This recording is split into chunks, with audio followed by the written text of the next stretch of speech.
ಇನ್ನೊಂದ್ಸರಿ ರಿಪೀಟ್ ಮಾಡ್ತೇನೆ ನೋಡಿ. Emotional EMF. This is the symbol for magnetic field. This into mark represents the magnetic field is perpendicular to plane of the board and directed away from the center or into the board.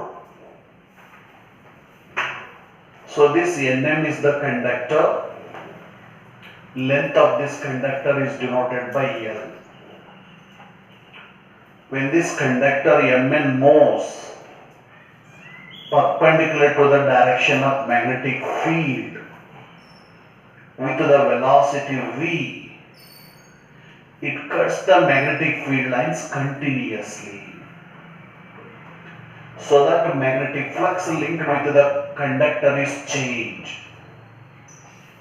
So this conductor moves from Nm to N dash M dash with the velocity v through the distance dx in a time dt. The distance between Nm to Nm dash E N dash M dash is dx in a time dt. So ಇಲ್ಲಿ Nm ಅಂತಕ್ಕಂಥದ್ದು ಒಂದು conductor rod, ಇದರ length ಅನ್ನ L ಅಂತ ಕರಿತೀವಿ. ಈ ಒಂದು magnetic field ಇದೆ, ಇಂಟು ಮಾರ್ಕ್ ಇದೆ, ಇದು magnetic field. It represents magnetic field is perpendicular to plane of the board. ಈ ಒಂದು ಪ್ಲೇನ್ ಆಫ್ ದ ಬೋರ್ಡ್ಗೆ ಪರ್ಪೆಂಡಿಕ್ಯುಲರ್ ಆಗಿ away from the observer into the board, ಈ ರೀತಿ ಮ್ಯಾಗ್ನೆಟಿಕ್ ಫೀಲ್ಡ್ ಇದೆ. ಸೊ ಈ ಒಂದು ಕಂಡಕ್ಟರ್ ವಿ ವೆಲಾಸಿಟಿಯಿಂದ ಆ ಮ್ಯಾಗ್ನೆಟಿಕ್ ಫೀಲ್ಡ್ಗೆ ಪರ್ಪೆಂಡಿಕ್ಯುಲರ್ ಡೈರೆಕ್ಷನ್ ಅಲ್ಲಿ ಮೂವ್ ಆಗುತ್ತೆ. ಆ ಮ್ಯಾಗ್ನೆಟಿಕ್ ಫೀಲ್ಡ್ ಇರೋ ಮ್ಯಾಗ್ನೆಟಿಕ್ ಫೀಲ್ಡ್ ಲೈನ್ಸ್ ಅನ್ನ ಕಂಟಿನ್ಯೂಸ್ ಆಗಿ ಕಟ್ ಮಾಡ್ತಾ ಇರುತ್ತೆ. ಆ ಮ್ಯಾಗ್ನೆಟಿಕ್ ಫೀಲ್ಡ್ ಲೈನ್ಸ್ಗಳು ಕಟ್ ಆಗೋದ್ರಿಂದ ಆ ಒಂದು ಕಂಡಕ್ಟರ್ ಆ ಕಂಡಕ್ಟರ್ಗೆ ಲಿಂಕ್ ಆಗಿರ್ತಕ್ಕಂಥ ಮ್ಯಾಗ್ನೆಟಿಕ್ ಫ್ಲಕ್ಸ್ ಚೇಂಜ್ ಆಗುತ್ತೆ. ಸೊ ಕಂಡಕ್ಟರ್ Nm ಇಂದ N dash M dash ಗೆ v ಅಂತಕ್ಕಂಥ ವೆಲಾಸಿಟಿಯಿಂದ dx ಡಿಸ್ಟೆನ್ಸ್ ಟ್ರಾವೆಲ್ ಆಗಿದೆ ಇನ್ ಎ ಟೈಮ್ dt. ಹಾಗಾಗಿ ಯಾವಾಗ ಕಂಡಕ್ಟರ್ ಮೂವ್ ಆಗುತ್ತೋ ಆಗ ಮ್ಯಾಗ್ನೆಟಿಕ್ ಫ್ಲಕ್ಸ್ ಚೇಂಜ್ ಆಗುತ್ತೆ. ಮ್ಯಾಗ್ನೆಟಿಕ್ ಫ್ಲಕ್ಸ್ ಇಕ್ವೇಶನ್ ಗೊತ್ತಿದೆ, phi is equal to b into a. So small change in magnetic flux linked with the conductor d phi is equal to magnetic field B. A ಅಂತಂದ್ರೆ area of the swept area covered by the conductor, that is area N M M dash N dash, this area.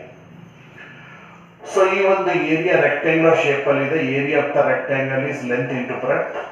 d phi is equal to b into length of the conductor is L and breadth Nm to Nm dash is denoted by dx. That's why d phi is equal to b into L into dx. So due to change in magnetic flux linked with the conductor, an EMF is induced in the conductor. That induced EMF formula according to laws of EMI, epsilon is equal to minus d phi by dt. Epsilon is the induced EMF, d phi upon dt is the rate of change of magnetic flux, minus indicates EMF is induced opposite to the direction of magnetic flux, change in magnetic flux. d phi is the equation ಗೊತ್ತಿದೆ, b L into dx divided by time taken is dt. ಇಲ್ಲಿ dx divided by dt, distance divided by time taken is nothing but velocity of this rod. So dx by dt equal to v. However, instead of dx by dt we substitute ಮಾಡಿದ್ರೆ we get epsilon equal to b L. V is the equation for motional EMF. And one more method is there. ಇನ್ನೊಂದು alternate method ಇದೆ ಈ ಒಂದು same equation ಅನ್ನು derive ಮಾಡಲಿಕ್ಕೆ. This conductor having the free electrons. When this conductor moves across the magnetic field, then this free electron is acted upon by the magnetic force or Lorentz force. ಯಾವಾಗ ಈ ಒಂದು conductor across the magnetic field move ಆಗುತ್ತೋ ಆಗ ಯಾವುದೇ ಒಂದು charge across the magnetic field move ಆದ್ರೆ ಆ ಒಂದು ಕಂಡಕ್ಟರ್ ಆ ಒಂದು ಚಾರ್ಜ್ ಮೇಲೆ ಮ್ಯಾಗ್ನೆಟಿಕ್ ಫೋರ್ಸ್ ಆಕ್ಟ್ ಆಗುತ್ತೆ, ಲಾರೆಂಜ್ ಫೋರ್ಸ್ ಆಕ್ಟ್ ಆಗುತ್ತೆ ಅನ್ನೋ ಇಕ್ವೇಶನ್ ಗೊತ್ತಿದೆ. F equal to BQV sin theta. ಇಲ್ಲಿ electron is most perpendicular to conductor is most perpendicular to the direction of magnetic field. So theta 90, ಹಾಗಾಗಿ sin 90 equal to 1. ಹಾಗಾಗಿ ಆ conductor ನಲ್ಲಿರೋ free electron, motion ನಲ್ಲಿರೋ conductor ನಲ್ಲಿರೋ free electron ಮೇಲೆ act ಆಗಿರ್ತಕ್ಕಂಥ force F equal to BQV. B ಅಂದ್ರೆ magnetic field, Q ಅಂದ್ರೆ charge on the electron, and V ಅಂತಂದ್ರೆ velocity of this electron or velocity of this conductor. ಅಂದ್ರೆ electron ಇಲ್ಲಿ n ಇಂದ m ಗೆ ಮೂವ್ ಆಗುತ್ತೆ. It is acted upon by the force act ಆದಾಗ ಇರ್ತಕ್ಕಂಥ electron n to m move ಆಗುತ್ತೆ. ಹಾಗೆ ಎಲೆಕ್ಟ್ರಾನ್ ಈ ರೀತಿ ಮೂವ್ ಆದಾಗ ಆಗ there must be a work done. ಹಾಗಾದ್ರೆ ವರ್ಕ್ ಡನ್ ಬೇಕು ಅಂತಂದ್ರೆ ಫೋರ್ಸ್ ಇಂಟು ಡಿಸ್ಪ್ಲೇಸ್ಮೆಂಟ್. ಹಾಗಾದ್ರೆ ಆ ಒಂದು ಎಲೆಕ್ಟ್ರಾನ್ ಮೇಲೆ ಆಕ್ಟ್ ಆಗಿರ್ತಕ್ಕಂಥ ಫೋರ್ಸ್ ಮತ್ತು ಅದರ ಡಿಸ್ಪ್ಲೇಸ್ಮೆಂಟ್ ಬೇಕು. W is equal to F into S.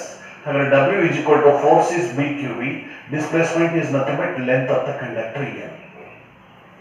Electric potential is nothing but work done by the unit charge is nothing but electric potential. This electric potential is nothing but the induced EMF. Electric potential ಅನ್ನು induced EMF ಅಂತ ಕರೀತೀವಿ. Epsilon is equal to W upon Q. W is the BQV into L divided by Q. Q ಮತ್ತು Q cancel ಆಗಿ epsilon is equal to BLV. ಈ ರೀತಿ ಈ ಒಂದು equation for motional EMF ಅನ್ನ ಈ ಮೆಥಡ್ ಇಂದನೂ ಡಿರೈವ್ ಮಾಡಬಹುದು ಮತ್ತು ಈ ಮೆಥಡ್ ಇಂದನೂ ಸಹಿತ ಡಿರೈವ್ ಮಾಡ್ಲಿಕ್ಕೆ ಬರುತ್ತೆ. there are two methods. Exam ಅಲ್ಲಿ ಯಾವ್ದಾದ್ರು ಕೇಳಿದ್ರು ಬರೀ direct simply derive the equation for motional EMF ಅಂತ ಕೇಳಿದ್ರೆ ಇರುತ್ತೆ. ಪರ್ಟಿಕ್ಯುಲರ್ಲಿ ಆ ಒಂದು ಲಾರೆಂಜ್ ಫೋರ್ಸ್ ಯೂಸ್ ಮಾಡ್ಕೊಂಡು ಕ್ಯಾಲ್ಕುಲೇಟ್ ಮಾಡಿ ಡಿರೈವ್ ಮಾಡಿ ಅಂತ ಕೇಳಿದ್ರೆ ಈ ಒಂದು ಮೆಥಡ್ ಇಂದ ಡಿರೈವ್ ಮಾಡಬೇಕಾಗುತ್ತೆ. This is the equation for motional EMF.